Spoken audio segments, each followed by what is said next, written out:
After all this time. All the way.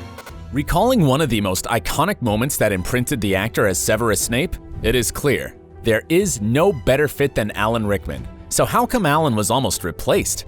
It's time to find out why everyone was so terrified of Rickman and whose career he salvaged on his last day on set.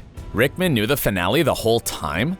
The veteran of British stage and screen had a lifelong career, yet the menacing role of Severus Snape touched people across generations and cultures. His 6-foot stature, piercing gaze, and, as every interview mentions, his intense, broody voice made the legendary actor almost inseparable from Snape.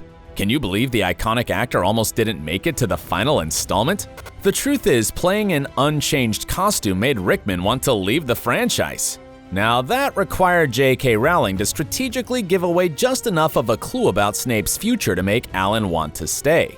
Needless to say, it totally worked. The writer made Rickman promise to never tell the secret, and the actor kept his word. I promised her I never would. Okay. And I never have. It was only at the end of the HP era when Rickman finally let the cat out of the bag, admitting he knew the meaning behind Severus's always backstory the whole time. No wonder the last days on set were truly liberating for Alan. He finally got the spotlight to reveal Snape's purpose in hindsight. The last film, it was very cathartic because you were finally able to see who he was. The Best Secret Keeper of the Decade title totally goes to Alan, which only proves how much integrity the actor had. However, keeping $1 million worth secret was not the toughest challenge the actor experienced in the final days on set. Special effects hid his off-screen struggles? Believe it or not, absolutely nailing the character's mannerisms was just not enough to make the scene happen for Alan. No matter how spectacular and breathtaking, you remember the movies, the actors didn't have the same privilege the viewers did of seeing the visuals while they were performing their parts. Rickman himself admitted that CGI became trickier with each movie, leaving the actors wondering what the exact final product would be. Forget sophisticated architecture. In his Empire interview in 2015, the British legend shared how it felt filming his last scenes, saying, "By the end, the actors were in a pile of shitty old grass out the back of Leavesden with a football stadium of lights." Remember that game changer of a scene in Harry Potter and the Deathly Hallows Part 2 where Snape and Voldemort exchanged their last words? Well, do I have news for you. A whole crew was standing around Ralph Fiennes and Rickman with no clue what to do. It was basically down to the two actors to do their best to make the magic happen in their minds. While on set, Alan could only imagine what was going to be put around him, and that is what kept him on his toes. I thank God for the sheets of flame. Yet that was not the only bizarre, conflicting moment for Alan on the set of the Wizarding World. Fighting with a colleague? Praised highly for his respect and compassion for people, it may come as a surprise that Alan fought with a co-star. But not to worry, we're just talking about the dramatic battle between the two powerful wizards, Professor Snape and Professor McGonagall, who was portrayed by another British legend, Dame Maggie Smith. The actor admitted that the sparks and flames we saw hit the air were far less spectacular in the pre-edited scene. Holding a wand is not the most threatening thing. The only magic that was actually happening on set was Alan swinging a wooden stick in front of him while showing off layers of his cape. Severously, though, it was an awkward and bizarre feeling for the HP star, especially as he had to fight the object of his admiration and worship, his fellow actress.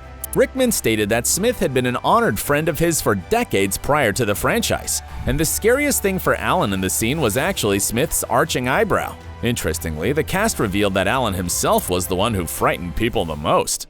Left his co-stars terrified? Even knocking on his door, f***ing terrifying. Is there a single kid who wasn't intimidated by the dark stature of Snape and his lengthy cape? The funny thing is, Rickman didn't even need an intricate costume to embody the mysterious villain. It came naturally to him. The director of the first two installments, Chris Columbus, confessed that he was scared of the actor the day he met him. Perhaps that's exactly how he knew Alan was the best fit for the role. However, you can't judge a person by the first impression, and Rickman proved that immediately. The actor had the most generous soul and would always pay the bill every time the cast went out for dinner. The star would often gather crowds of kids around him to entertain them, leaving unforgettable memories for those who were lucky to have met him. Alan treated every single member of the young cast as equal peers, and was far funnier than the screen can show.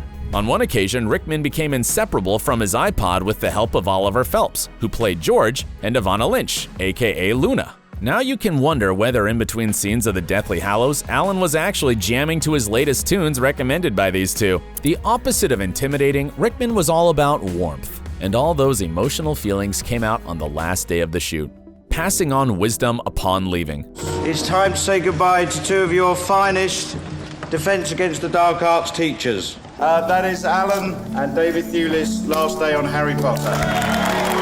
If the dark HP master villain Snape is the image you remember, Alan's final behind the scenes will be a shocker to you. The end of the franchise was truly an emotional ride for the actor. As he explained, watching Emma, Rupert, and Daniel grow from small beans into fully formed adult professionals was a lot to handle. Yet one of the cast members plucked up the courage to seize his very last moment in the final day on set and approach Rickman. That mysterious someone was Matthew Lewis, or as you may remember him, Neville Longbottom. In his recent podcast appearance, Lewis shocked the audience with his confession, admitting he was absolutely terrified of Rickman, yet decided to knock on his trailer to thank him for a decade of an unforgettable experience. Expecting nothing in return, Lewis couldn't help but thank the actor for never shouting at him or treating him less than equal throughout their time together.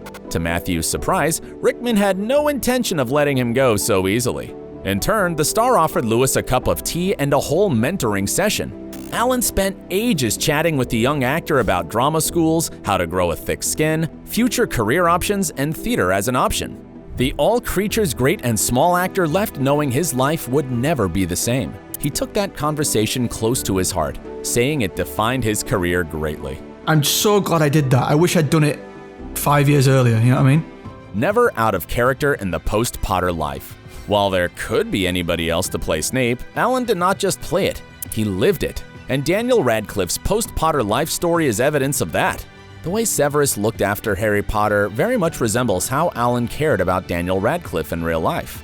According to a collection of personal letters made public in 2018, Rickman gave Daniel Radcliffe a copy of The Catcher in the Rye, but that's not where their friendship ended. In fact, Radcliffe admitted that Rickman was one of the loyalest and most supportive people he's ever met in the film industry. He was truly a mentor for Daniel and remained so for many years. Alan didn't just stay in touch with the boy who lived, he came and saw everything Radcliffe ever did on stage, both in London and New York. Alan was more than just a screen legend. He was an incredible person, and as his co-star revealed, if you call Alan, it really doesn't matter where in the world he is or how busy he is with what he's doing, he'll get back to you within a day. Losing Rickman was the news no one was ready for. The actor fought a silent battle, and as we know, being so excellent at keeping secrets, the cancer diagnosis was another secret. Alan kept it to himself, remaining cheerful for his fans. In January 2016, the devastating news of Alan Rickman's passing left his worldwide fan base heartbroken. Yet the memory of the actor will live on forever, especially in the mind of every single individual he encountered. The imminent wave of heartfelt messages of co-stars sharing their sweetest moments with Alan proved the actor was a guiding light for many people without even knowing it. So I do wish I could go back and work with him again, knowing what I know now. Gosh, who's cutting onions right now? Meanwhile, Daniel Radcliffe shared a moving and touching message to Alan, saying, "Working with him at such a formative age was incredibly important, and I will carry the lessons he taught me for the rest of my life and career." To second that, Emma Watson expressed her condolences with a little memory of the actor, saying, "I'll really miss our conversations. R.I.P. Alan, we love you." Rowling herself had nothing but praise for Rickman, thanking the actor for doing justice to the most complex character in the Harry Potter books, tweeting, "There are no words to express how shocked and devastated I am to hear of Alan Rickman's death. He was a magnificent actor and a wonderful man." Years after his passing, the legacy of Alan Rickman is only multiplying. Next year, the die-hard fans will be able to spend some more time with the actor's work when Rickman's 27 personal diaries will be published as one book. What a gift. We may never be as close as the cast was with him, but it's so strange how someone you never met in real life can have as much meaning to you as a close relative. And that's exactly how Alan left us, feeling like we were all part of something bigger, part of an incredible era of Alan and Snape. If you feel like going down a memory lane of heartwarming moments of Alan on set, you may want to have a look at the compilation of Rickman's best bits on the HP set we've got for you. Thank you for watching, and let's all try to be as awesome of a person as Alan was.